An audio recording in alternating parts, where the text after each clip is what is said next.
हरे कृष्णा। इस साल माघ का महीना 26 जनवरी से शुरू होकर 24 फरवरी तक रहेगा। ऐसे में इस पूरे महीने माघ मास महात्म्य का कथा श्रवण करने से या पाठ करने से सुख समृद्धि व शांति की प्राप्ति होती है। अत्यंत पुण्यदायी माने जाने वाली माघ मास की कथा अध्याय 2 का श्रवण हम आज इस वीडियो में करेंगे। कथा इस प्रकार है।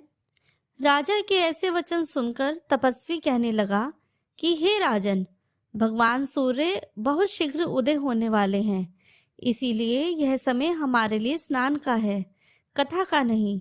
सो आप स्नान करके अपने घर को जाओ और अपने गुरु वशिष्ठ से इस महात्म्य को सुनो।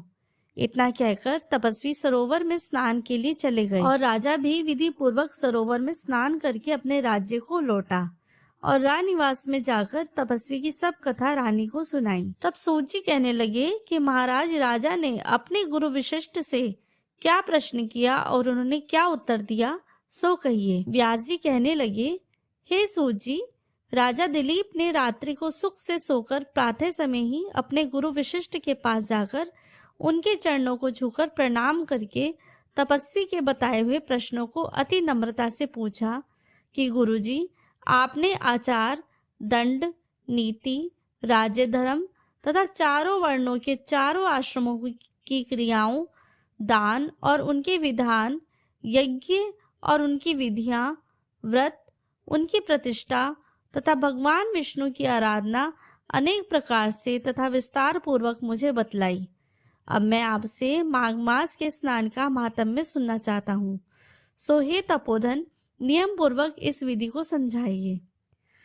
गुरु वशिष्ठ कहने लगे कि हे राजन, तुमने दोनों लोकों के कल्याणकारी, वनवासी तथा गृहस्थियों के अंतःकरण को पवित्र करने वाले माघ मास के स्नान का बहुत सुंदर प्रश्न पूछा है। मकर राशि में सूर्य के आने पर माघ मास में स्नान का फल गो, भूमि, तिल, वस्त्र, स्वर्ण, अन्न, घोड़ा आदि दानों तथा चंद्रायन और ब्रह्मा कुर्च व्रत आदि करने से भी अधिक होता है। वैशाख तथा कार्तिक में जप, दान, तप और यज्ञ बहुत फल देने वाले हैं, परंतु माघ मास में इनका फल बहुत ही अधिक होता है। माघ में स्नान करने वाला पुरुष राजा और मुक्ति के मार्ग को जानने वाला होता है।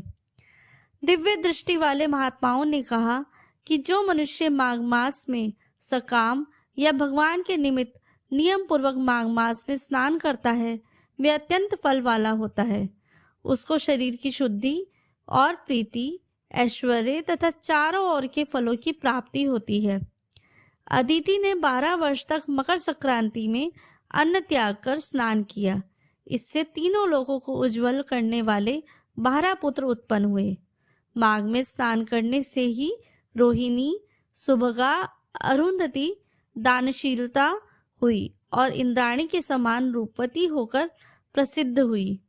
जो माघ मास में स्नान करते हैं तथा देवताओं के पूजन में तत्पर रहते हैं, उनको सुंदर स्थान, हाथी और घोड़ों की सवारी तथा दान को द्रव्य प्राप्त होता है। अतिथियों से उनका घर भरा रहता है और उनके घर में सदा वेद ध्वनि होती रहती है। वह मनुष्य धन्य है जो माघ मास में स्नान करते हैं, दान देते हैं और व्रत और नियमों का पालन करते हैं। और दूसरों के पुण्य के क्षीण होने से मनुष्य स्वर्ग से वापस आ जाता है, परंतु जो मनुष्य माघ मास में स्नान करता है, वे कभी स्वर्ग से वापस नहीं आता। इससे बढ़कर कोई नियम, तप, दान पवित्र और पाप नाशक नहीं है। भृगु जी ने मणि पर्वत पर विद्याधरों को यह सुनाया था। तब राजा ने कहा, ब्राह्मण, भृगु ऋषि ने कब मणि पर्वत पर विद्याधरों को उपदेश दिया, सो आप बताइए। तब ऋषि कहने लगे कि हे राजन, एक समय 12 वर्ष तक वर्षा न होने के कारण, सब प्रजा क्षीण होने के कारण संसार में बड़ी उद्विग्नता फैल गई। हिमाचल और विंध्याचल पर्वत के मध्य का देश निर्जन होने के कारण श्राद्ध, तप तथा स्वाध्याय सब कुछ छूट गया। सारा लोक विपत्तियों में फंसकर प्रजाहीन हो गया। सारा भूमंडल फल और अन्न से रहित हो गया। तब विंध्याचल से नीचे बहती हुई नदी के सुंदर वृक्षों से आच्छादित अपने आश्रम से निकलकर श्री भृगु ऋषि अपने शिष्यों सहित हिमालय पर्वत पर गए। इस पर्वत की चोटी नीली और नीचे का हिस्सा सुनहरी होने से सारा पर्वत पीतांबरधारी श्री भगवान के सदृश लगता था। पर्वत के बीच का भाग नीला और बीच बीच में कहीं कहीं सफेद स्फटिक होने से तारों से युक्त आकाश जैसी शोभा को प्राप्त होता था। रात्रि के समय वह पर्वत दीपकों की तरह चमकती हुई दिव्य औषधियों से फुटित किसी महल की शोभा को प्राप्त होता था। वह पर्वत शिखाओं पर बांसुरी बजाती और सुंदर गीत गाती हुई तथा केले के पत्तों की पताकाओं से अत्यंत शोभा को प्राप्त हो रहा था। यह पर्वत नीलम, पन्ना, पुखराज तथा इसकी चोटी से निकलती हुई रंग बिरंगी किरणों से इंद्रधनुष के समान प्रतीत होता था। स्वर्ण आदि सब धातुओं से तथा चमकते हुए रत्नों से चारों ओर फैली हुई अग्नि ज्वाला के समान शोभायमान था। इसके कंदराओं में काम पीड़ित विद्याधरी अपने पतियों के साथ आकर रमण करती हैं और गुफाओं में ऐसे ऋषि मुनि जिन्होंने संसार के सब कलेशों को जीत लिया है, रात दिन ब्रह्म का ध्यान करते हैं और कई एक हाथ में रुद्राक्ष की माला लिए हुए शिव की आराधना में लगे हुए हैं। पर्वत के नीचे भागों में जंगली हाथी अपने बच्चों के साथ खेल रहे हैं तथा कस्तूरी वाले रंग बिरंगे मृगों के झुंड इधर उधर भाग रहे हैं। यह पर्वत सदा राजहंस तथा मोरों से भरा रहता है। इसी कारण को इसको हेमकुंड कहते हैं। यहाँ पर सदैव ही देवता, गुह्यक और अप्सरा निवास करते हैं। माघ मास महात्म्य अध्याय 2 समाप्त।